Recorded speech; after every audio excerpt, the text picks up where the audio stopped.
30,000 വോട്ടുകൾക്ക് സുരേഷ് ഗോപി ലീഡ് ചെയ്യുന്നു. അല്പസമയത്തിനുള്ളിൽ 11:30 സുരേഷ് ഗോപി മാധ്യമങ്ങളെ കാണും. തൃശൂർ സുരേഷ് ഗോപി ഇങ്ങെടുത്തു. ഇനി മണിമുറ്റത്താവണിപ്പന്തൽ അല്ലേ? അതെ, സ്റ്റെപ്പൊക്കെ പഠിച്ചു വെച്ചു. മണിമുറ്റത്താവണിപ്പന്തൽ എന്നുള്ളതാണ്. പക്ഷേ ഉത്തർപ്രദേശിൽ ഒരു പന്തലും ഇല്ല എന്നുള്ളതും കൂടിയുണ്ട്. ആ കഥയിൽ കേരളത്തിൽ അക്കൗണ്ട് തൃശൂരിൽ പന്തലിട്ടു.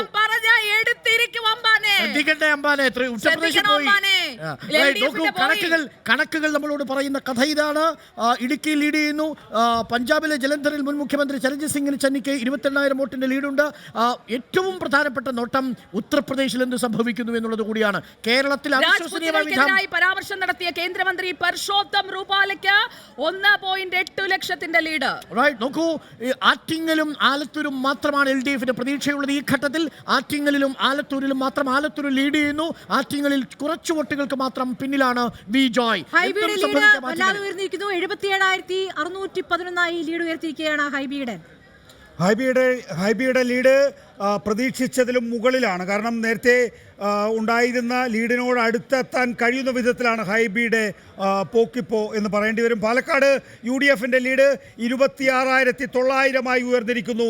പാലക്കാട് UDFന്റെ ലീഡ് 26,900. പാലക്കാട് വിജയരാഘവനെ അടിതെറ്റിക്കുന്നു VK ശ്രീകണ്ഠൻ എന്ന തോന്നലാണ് ആദ്യഘട്ടത്തിൽ ഉണ്ടാകുന്നത്. UDFന്റെ ലീഡ് 26,900.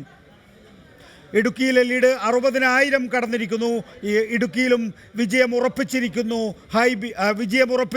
ഡീൻ കുര്യാക്കോസ് എന്ന് നമുക്ക് തുടർച്ചയായി ഡീനിന്റെ ലീഡ് കാണുമ്പോൾ മനസ്സിലാകുന്നു. പക്ഷേ ചാലക്കുടിയിൽ ബെന്നി ബെഹനാന്റെ ലീഡ് കഴിഞ്ഞ തവണത്തേക്കാൾ കുറഞ്ഞിരിക്കുകയാണ്. 2019 5 റൗണ്ട് എണ്ണിയപ്പോൾ ലീഡ് 51,081 ആയിരുന്നു. ഇപ്പോൾ അത് 12,301 മാത്രമാണ് 5 റൗണ്ട് എണ്ണുമ്പോൾ.